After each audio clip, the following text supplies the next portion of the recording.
Hello guys, మనకి ఐపీఎల్కి ఎంత craze ఉందో అలాగే ఎంత హైప్ క్రియేట్ అయిందో మనందరూ తెలిసిందే.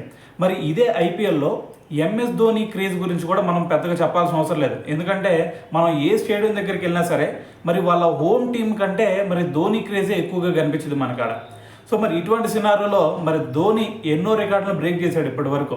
సో మరి అటువంటి సినారియోనే ఇప్పుడు కూడా మరి ఇంకో రికార్డ్ అయితే బ్రేక్ చేశాడు. అదేంటంటే మనకి ఇప్పటి వరకు ఐపీఎల్ హిస్టరీలో చూసుకుంటే మోస్ట్ నాట్అవుట్స్గా ఉన్న ప్లేయర్ ఎవరన్నా ఉన్నారు అంటే అది ఎంఎస్ ధోని మాత్రమే.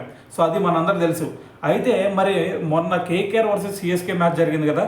సో ఆ మ్యాచ్లో చూసుకుంటే మనకి ఎంఎస్ ధోని చివరి వరకు ఉండి మ్యాచ్ని గెలిపించాడు. సో మరి ఆ మ్యాచ్లో చూసుకున్నా సరే నాట్అవుట్గానే నిలిచాడు. మరి ఆ నాట్అవుట్తో ఇప్పటి వరకు ఎవరికి కూడా ఐపీఎల్లో సాధ్యం కానీ మరి 100 టైమ్స్ నాట్అవుట్గా నిలిచిన ఏకైక బ్యాట్స్మెన్గా అయితే మరి నిన్న రికార్డ్ అయితే క్రియేట్ చేశాడు ఎంఎస్ ధోని. సో దీంతోపాటు మరి చివరి వరకు అది కూడా చేజింగ్లో కూడా మరి చివరి వరకు ఉండి మ్యాచ్లు గెలిపించిన సినారియో కూడా సో మరి ఎక్కువగానే కనిపిస్తూ ఉంది. సో ఏదేమైనా సరే మరి నిన్న కేకేఆర్ మీద సో ఈ క్రియేట్ చేసిన ఈ రికార్డు గురించి మరి మీరేమనుకుంటున్నారు అనేది కింద కామెంట్ చేయండి.